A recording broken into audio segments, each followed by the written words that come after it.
Assalamualaikum warahmatullahi wabarakatuh. Hai, kembali lagi di channel YouTube saya, yaitu Yunita Berliana. Nah, di sini saya akan membahas mengenai proses pembelajaran anak SD semasa pandemi.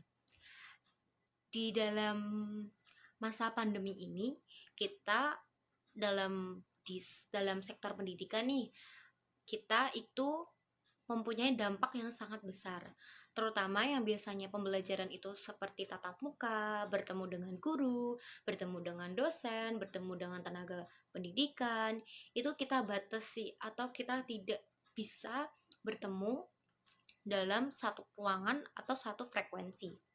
Nah, dengan ini kita digantikan dengan daring atau dalam jaringan itu. Dalam jaringan itu kita bisa menggunakan teknologi digital yang bisa membantu kita dalam proses pembelajaran atau pengganti proses pembelajaran secara tatap muka. Nah, biasanya pembelajaran itu kita memanfaatkan teknologi yang ada seperti Google Classroom, seperti Edmodo, dan yang lainnya. Terutama pada anak SD itu sekarang alhamdulillahnya ada channel salah satu TV yaitu kalau nggak salah TVRI, itu ada pembelajaran anak-anak. Jadi di dalam siaran televisi itu ada apa namanya itu pembelajaran yang terdapat materi-materi anak SD atau anak TK di situ. Di situ ada lengkap, jadi kita bisa belajar di dalam stasiun televisi itu. Ada materi-materi yang sudah disiapkan oleh stasiun televisi itu. Jadi kita tinggal mendengarkan saja melalui media televisi tersebut. Nah, di sini saya akan menggunakan atau sampel dari salah satu siswa yang dia sedang duduk di sekolah dasar di kota Semarang. Nah, saya akan mewawancarai adik tersebut atau siswa tersebut untuk tugas saya, tugas psikologi perkembangan mengenai proses pembelajaran anak di saat pandemi COVID-19 ini. Nah, untuk lebihnya kita simak ya. Oh ya, perkenalkan dulu, saya Yunita Berliana Nurul Hidayah dengan NIM 131191029. Di sini udah saya sebutkan ya tadi. Oh ya, saya dari prodi S1 PGSD. Tadi saya sudah menyebutkan di pertama atau di awalan itu saya akan membahas mengenai proses pembelajaran anak SD di masa COVID-19 ini.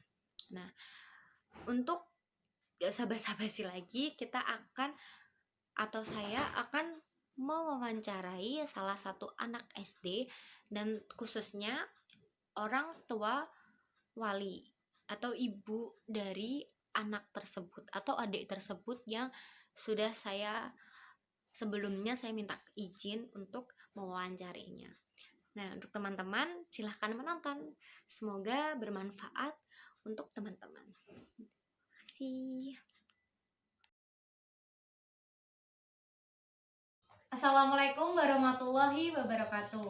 Di sini saya akan mewawancarai salah satu siswa yang sedang menempuh jenjang pendidikan sekolah dasar di kota Semarang.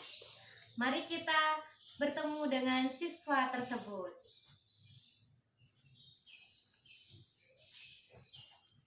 Nah, untuk pertama kalinya kita akan perkenalan terlebih dahulu. Nama adik siapa? Adik Bagus Setiawan. Kelas berapa adik? 5A. Kelas 5 ya berarti.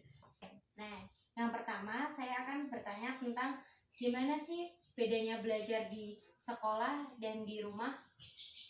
Kalau di sekolah kan bisa bertemu dengan guru dan teman-teman, itu sedikit agak mudah. Kalau di rumah tidak bertemu teman-teman dan tidak bertemu guru, belajar lewat video, jadi agak lebih susah.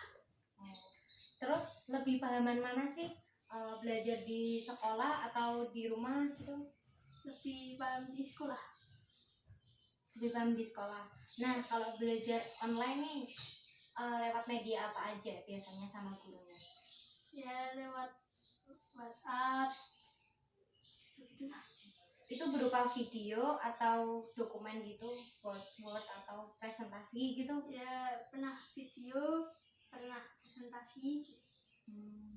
Terus untuk materi yang kurang paham itu seperti apa? Yang materi apa aja gitu? Ya biasanya matematika. Matematika. Nah, matematika itu kayak contoh soalnya seperti apa gitu? Ya apa ya? Kayak KPK atau Ya PP, KPP, bilangan pecah gitu. bilangan pecah. Terus kalau nggak paham gitu tanya siapa? Maka Oh, sama kakaknya. Kakaknya berarti pinter ya, buat membantu adiknya ini. Untuk pertanyaan terakhir nih, lebih suka tatap muka atau pembelajaran online? ya lebih suka tatap muka. Kalau tatap muka bertemu dengan guru terus sama teman-teman gitu ya? Ya. Terus pastinya dapat uang saku ya. Apa pesan Adi untuk teman-teman yang sedang belajar di rumah? Tetap semangat belajar walaupun di rumah aja. Semoga keadaan cepat berlalu.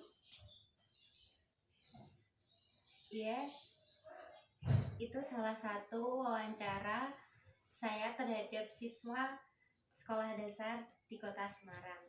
Nah, untuk selanjutnya saya akan mewawancarai orang tua siswa tersebut. Simak ya.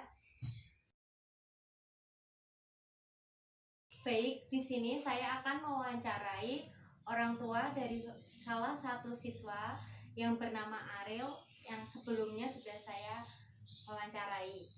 Nah, di sini ada ibu sebagai orang tua murid Ariel.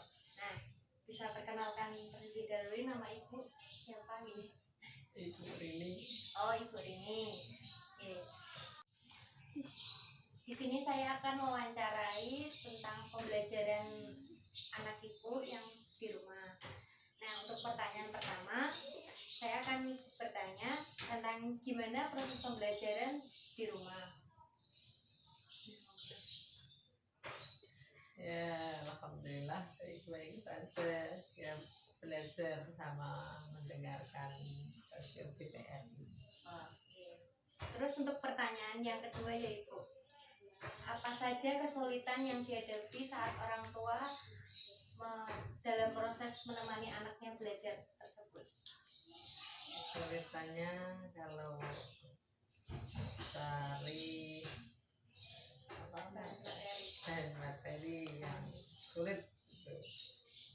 Biasanya dari guru ya Ibu. Yeah. Ini dari orang tuanya langsung. Oke.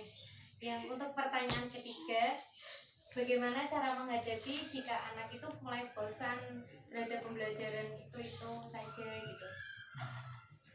Dia kalau mulai bosan biasanya sukanya dibeliin martabak. Berarti langsung pelariannya ke makan ya Bu? Iya, gendut. Oh, enak sekali jadi anak Ibu.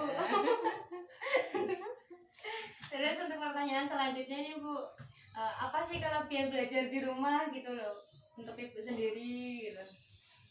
Ya, kelebihan di rumah kita bisa memantau, berteman, sambil belajar, sambil berdoa, ya gitulah. Untuk pertanyaan kelima ini, menurut Ibu sendiri, gimana prestasi anak tersebut jika belajar di rumah? Maksudnya itu lebih meningkat atau lebih menurun gitu? Ya, alhamdulillah, kira-kira ya lebih meningkat. Soalnya kalau di rumah kan ada yang mengajari kakaknya. Ya, itu. Harapannya Ibu terhadap pembelajaran ini tuh seperti apa? Ya, mudah-mudahan cepat pandemi ini cepat berlalu, cepat selesai, anak bisa beraktivitas sekolah lagi, mengaji lagi, bisa kembali semula, biar tidak terasa jenuh di rumah. Insya Allah mudah-mudahan segera diangkat dari musibah yang kamu ini, dan nanti selanjutnya sudah selesai sekolah lagi bagi ibu guru, mudah-mudahan anak SD dikasih pelajaran yang lebih bisa dipahami, ya tugas-tugasnya jangan terlalu kebanyakan, itu ya. Ya Bu, terima kasih sudah berkenan saya wawancarai. Mohon maaf bila ada salah kata. Ya baik, terima kasih sudah menyaksikan wawancara saya. Kurang lebihnya saya mohon maaf. Billahi taufik wal hidayah. Wassalamualaikum warahmatullahi wabarakatuh. Dari wawancara yang telah saya lakukan, ada beberapa aspek yang harus kita ketahui. Yang pertama, aspek psikologi. Anak-anak yang biasanya dia beraktivitas ramai di sekolahnya, beraktivitas bermain di luar rumah. Sekarang anak-anak tersebut harus di dalam rumah saja, tidak melakukan aktivitas di luar rumah, tidak bertemu dengan guru, tidak bertemu dengan teman, tidak bisa berbagi cerita, berbagi pengalaman, dan berbagi yang lainnya. Nah, di sini tuh orang tua penting banget dalam proses ini. Jadi orang tua harus mengetahui, oh ya anak saya berarti bosan. Jadi harus orang tuanya itu membuat media atau membuat sesuatu yang anak itu harus tidak bosan gitu loh. Berarti orang tua harus berperan aktif dalam kondisi seperti ini, mengetahui di mana sisi anaknya itu ketika bosan itu seperti apa. Nah, kalau adiknya itu ketika bosan belajar, adik ini diberikan makanan karena adiknya suka makan. Nah, berarti orang tua sudah tahu kelemahan anak ini. Berarti orang tua harus bisa mengontrol atau bisa mengetahui supaya anak ini tidak bosan gitu. Untuk yang kedua, kita bisa ambil dari proses pembelajarannya. Proses pembelajarannya anak itu sepertinya enjoy di rumah karena dia bisa dibantuin oleh kakaknya atau dibantuin oleh orang tuanya. Kenapa? Kalau biasanya di sekolah nilainya itu mungkin langsung 70 atau 60 karena di sekolah itu murni tidak ada yang membantu mengerjakan tugas. Jika di rumah ada yang membantu kakaknya atau orang tuanya. Jadi nilainya itu bisa meningkat drastis. Misal 90 ataupun mungkin 100 yang dibantuin oleh orang tua ataupun dari saudaranya atau kakaknya tersebut. Nah, di sini peran guru harus juga terlibat. Kita harus yang sebagai guru nih ya, calon guru atau calon pendidik, di sini kita juga harus melihat dari sisi ini. Kita harus memberikan pengertian terhadap orang tua supaya tidak langsung memberikan jawaban terhadap soal tersebut. Kita harus mengetahui proses atau cara mendapatkan jawaban itu melalui ini atau ini. Nah, supaya anak itu juga mengerti betapa atau mengerti soal itu tuh untuk di dirinya sendiri atau soal itu tuh harus diselesaikan dirinya sendiri. Nah, untuk yang ketiga tuh kadang anak kurang nyaman atau kurang nyaman itu berarti ada tugas yang diberikan langsung seabrek atau tugasnya itu tidak sesuai gitu. Tadi ada adiknya sendiri juga bilang atau siswanya tersebut juga bilang tugasnya itu terlalu banyak. Guru memberikan tugas tanpa memberikan arahan atau bahan ajar ataupun video ajar ataupun yang lainnya. Jadi anak tersebut atau adik tersebut tidak kurang bisa dalam menyelesaikan tugasnya atau terlalu banyak bertumpuk-tumpuk gitu. Nah, sebaiknya juga jangan memberikan tugas yang monoton juga. Kita kan juga harus mengetahui psikologi perkembangan anak itu seperti apa, ataupun sesuai dengan usianya masing-masing. Sudah ada kan? Nah, yang dapat saya simpulkan itu ada beberapa sisi dampak positif dan ada beberapa sisi dampak negatif. Sisi dampak positifnya, kita bisa menggunakan media atau teknologi yang lebih maju sekarang. Kita bisa diperkenalkan seperti media-media yang sudah ada aplikasi atau yang lainnya, itu bisa kita gunakan, yang biasanya kalau tatap muka kita jarang menggunakan media tersebut. Nah, dampak negatifnya itu biasanya anak lebih bosan, lebih cenderung malas untuk belajar karena yaudah materi udah dikasih di internet, udah ada di HP, tinggal searching ataupun yang lainnya.